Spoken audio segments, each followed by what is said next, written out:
Pixel 2 vs iPhone 8 vs Galaxy S8, what's the best phone right now? Google's latest home-made mobile promises a slick stock Android experience and brilliant photography. But the cheaper Galaxy S8 and the pricier iPhone 8 are similarly compelling. Why should I care about the Google Pixel 2? Since the Android operating system launched in 2008, Google has offered it out to other smartphone vendors for free. There are a huge range of Android smartphones on the market, covering everything from cheap and cheerful phones like the wily Fox Swift 2X, through to high-end handsets like the Galaxy Note 8.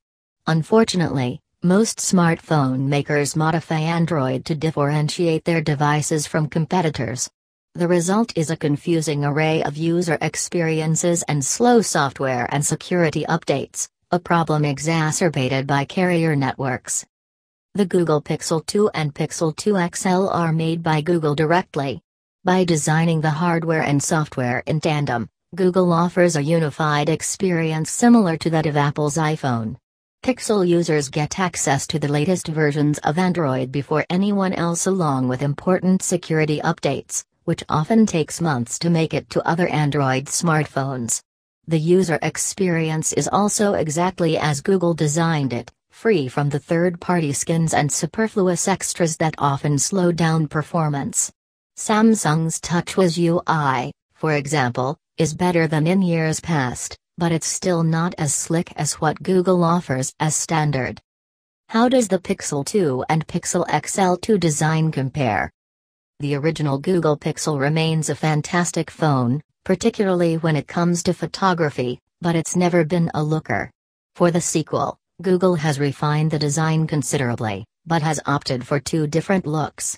The smaller Pixel 2, which sports a 5-inch 1080p AMOLED display, is closest to the original Pixel design with chunky top and bottom bezels. The rear glass visor has thankfully been slimmed down, but it's a dated look overall. The Pixel 2 XL fares much better.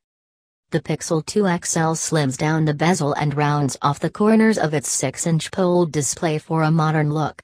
Like the Galaxy S8, the display is at a 18:9 aspect ratio, which is longer and slimmer than the 16:9 display of the iPhone 8 and iPhone 8 Plus. This makes both phones more comfortable to hold and smaller than the iPhone 8 Plus, which only features a mere 5.5-inch display. Both the iPhone 8, upcoming iPhone X and Galaxy S8 feature glass on the front and rear. The Pixel XL2 opts for a small strip of glass on the rear instead, with the rest made out of aluminium. That makes the Pixel 2 XL the most durable phone of the lot, but there's no wireless charging thanks to the metal body. While the Pixel 2 XL design is a vast improvement over its predecessor and the hugely dated design of the iPhone 8, the orange power button is a particularly nice touch. It can compete with the Galaxy S8. The S8's curved glass sides and super slim top and bottom bezels make for a more attractive phone, although it has an awkwardly positioned fingerprint sensor next to the camera lens. Both the Pixel 2 and iPhone 8 sensors are more comfortable to use. How big is the Google Pixel 2 compared to other phones? Apple's poor old iPhone 8, which sports a design that dates all the way back to the iPhone 6, can compete with Samsung or Google when it comes to the all-important screen-to-body ratio. The Galaxy S8 measures a mere 78.5 mm wide and packs in a 6.2-inch screen. The iPhone 8 Plus measures 78.1 mm wide, but only features a 5.5-inch display.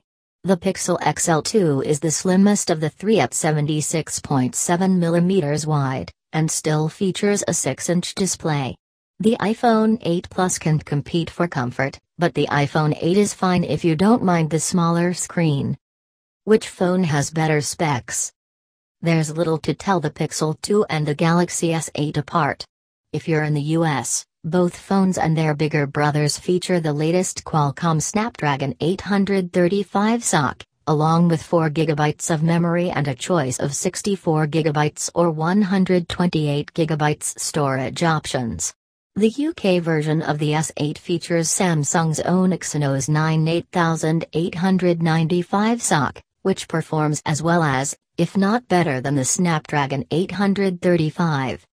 The iPhone 8 features Apple's latest A11 Bionic SoC.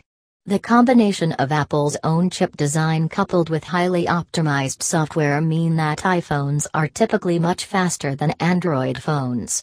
None will leave you wanting for speed, though. On the Android side, the Pixel 2 is expected to offer the smoothest experience thanks to tight hardware and software integration. Many Samsung phones have suffered from performance degradation and smooth scrolling issues in the past. The iPhone 8 and Google Pixel 2 feature IP67 water and dust resistance, but the Galaxy S8 goes a step further with an IP68 rating. The difference is that a 7 rating ensures a device can survive underwater for 30 minutes at a depth of 1 meter. An 8 rating means a phone can survive for 30 minutes at a depth of 1.5 meters. It's not a huge difference, especially if all you want is for your phone to survive the odd drinks-related mishap. Oh, and despite both the iPhone 8 and Google Pixel 2 featuring a lower water resistance rating than the Galaxy S8, the Galaxy S8 is the only phone to feature a 3.5mm headphone jack. Apple cited courage for the loss of the headphone jack, while Google preferred to just avoid talking about it entirely. Either way, it's an inconvenience with no real benefit to consumers. You do at least get front-facing stereo speakers on the Pixel 2. What about the screen? Technically, the iPhone 8 and 8 Plus have the lowest PPI rating of all the phones, but in real-world use you'd be hard-pressed to tell. They both look sharp. More notable are the different display technologies. The iPhones use an IPS panel, the S8s and the Pixel 2 use AMOLED panels, while the Pixel 2 XL uses a POLED panel. OLED technology offers deeper blacks and richer colors than IPS, but some find the look overblown. The iPhone 8 and 8 Plus feature Apple's True Tone technology, which debuted in the iPad Pro. True Tone automatically adjusts the white balance and brightness of the display based on ambient lighting, which results in a more natural picture. Apple's displays tend to be more color accurate than those of competitors too, making them ideal for content creators that need to proof on the go. That said, you can calibrate displays on Android phones using a number of apps. What's so special about Android? iOS is a great operating system, but thanks to Apple's tight software integration it can be restrictive. What Android offers is the ability to do whatever you like with your phone, and these days offers the same range of apps too. Want to drag and drop files onto it? Just plug it into a PC or Mac via USB and use it as an external drive? Want to change how you launch apps? Just download a new launcher from the Play Store. The flip side to such openness is that Samsung has its own take on Android, which some love and some hate. Called TouchWiz, it changes a number of core Android UI conventions, while adding some features of its own. Most of these features are gimmicks. For example, there are Retina and facial logins, but the former is slow, while the latter is easily fooled with a photo. Apple's Face ID in the upcoming iPhone X is expected to be much more secure. The dedicated Bixby button on the side of the S8, intended to activate Samsung's digital assistant Bixby, is largely useless because Bixby is useless. Samsung doesn't allow you to remap the button, although you can disable it. Samsung also includes its own apps, which duplicate the functionality of Google's with little benefit, adding clutter to the S8. Since the Pixel 2 runs a clean version of Android 8, it's fast and free of superfluous clutter. If, like many, you live inside the Google ecosystem, the Pixel 2 is ideal. Google Calendar, Drive, Mail, Keep, Docs and others all automatically sync, while Google Assistant keeps you in the loop on upcoming travel plans and appointments. The latter can be activated just by squeezing the phone, which saves you from having to say, "Okay Google," although that works just fine too. Thanks to Google's years of search and machine learning experience, Google Assistant is more useful than Siri and wipes the floor with Bixby. Read next. iPhone X is Apple's worst leak yet, and there's nothing it can do. iPhone X is Apple's worst leak yet, and there's nothing it can do. By Mark Walton. That said, if you live in the Apple ecosystem, the iPhone 8 might be a better choice. Google includes an app with the Pixel 2 to make it easier to switch to Android, but purchases on the likes of iTunes or the App Store won't be transferred, so you have to buy your favorite content and apps again. If you use a Mac, the ability to use iMessage on the desktop is also a boon, as is the ability to answer calls across other devices like iPads and Apple Watches. WhatsApp is the platform-agnostic option to use if you switch to Android, but that only works if all your friends use it too. Which phone takes the best photos?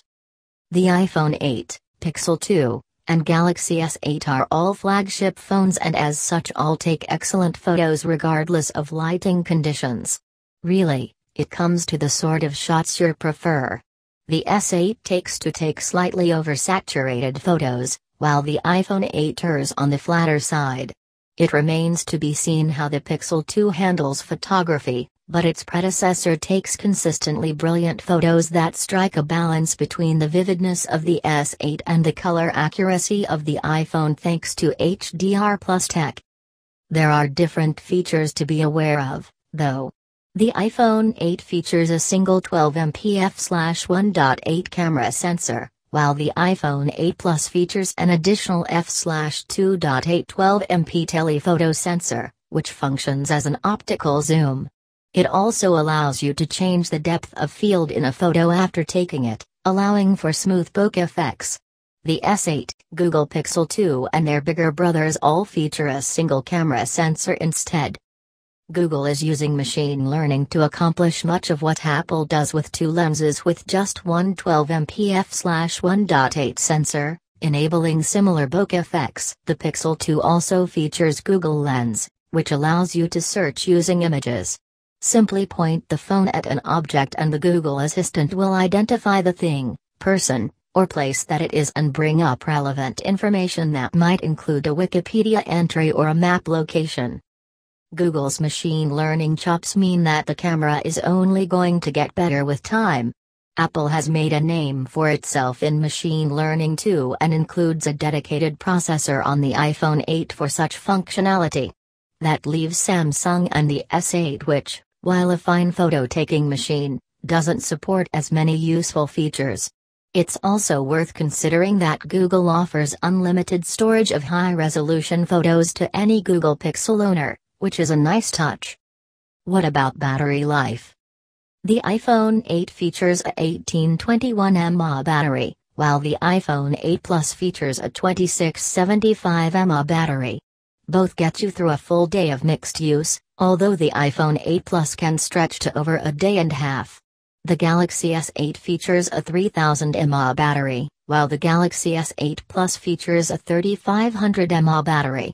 Battery life is similar to the iPhone 8, although the larger S8 Plus has been known to last as much as 2 days with light use. The Google Pixel 2 features a 2700 mAh battery, while the Google Pixel 2 XL features a 3520 mAh battery. Google claims both phones sport all-day battery life, which is likely to hold up under testing.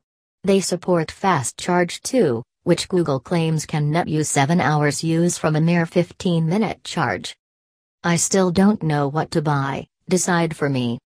If you're into Android, the Pixel 2 XL is the phone to choose, although at £629 for a 64GB Pixel 2, £729 for 128GB Pixel 2, £799 for a 64GB Pixel 2 XL and a whopping £899 for a 128GB Pixel 2X, they're not cheap.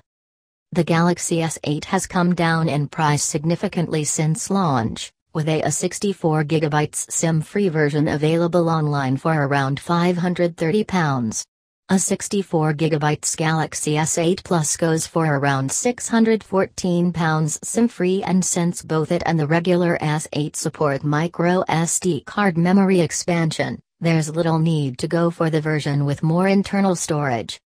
The iPhone 8 costs £699 for a 64GB version, or £849 for a 256GB version. A 64GB iPhone 8 Plus costs £799, while a 256GB version costs £949.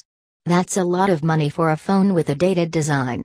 The iPhone X will cost £999 at launch, which is even more still, but at least you get a more modern design and extra features in exchange.